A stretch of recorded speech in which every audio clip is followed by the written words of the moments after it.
Alright, so this is a review because some guy messaged me to do a review on this, but not the firing test.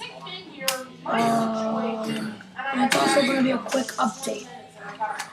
First, let's get to the review because that'll be quicker. Basically, it's like 210 FPS. Mag holds 14 rounds. I have some in there. Yeah, it's got iron sights, of course. Oh, hold on a sec.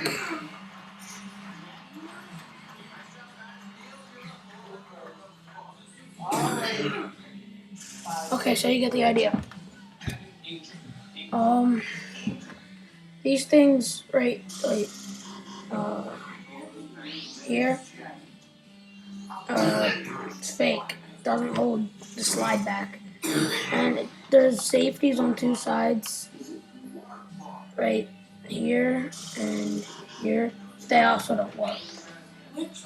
The grip is really good. It's made by CYMA.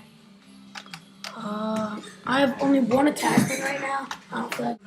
Okay, so I did get the attachments. I was a little disappointed at first because I thought this was a scope. It's really a laser. Yeah.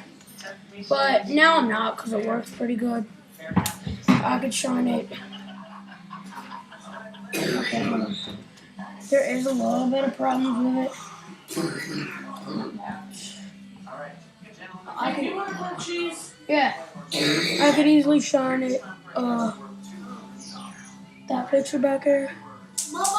Yeah, there's two of them. So I could easily shine it there. Yeah. Flashlight still doesn't really work. But silencer works pretty good. You could pick up the same weapon I did at Amazon for $15, I think it was. Yeah, I got it for a pretty good deal.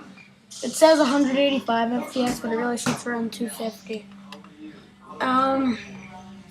That's basically about it for now. Can't do a firing test because, as you know, I'm indoors. So yeah, I was sweating in that thing. Oh, and now I know why I was wearing it. So, are you drinking? I'm pretty sure it's a Colt because of the look of it. Like, yeah. So, I mean, and the mag, I don't really like it because it sticks out. I got my other one, it'd cover this empty space. But, yeah. And sorry, but I can't do the update because I'm using iMovie and it says I can only use 20 minutes of video recording. I'm already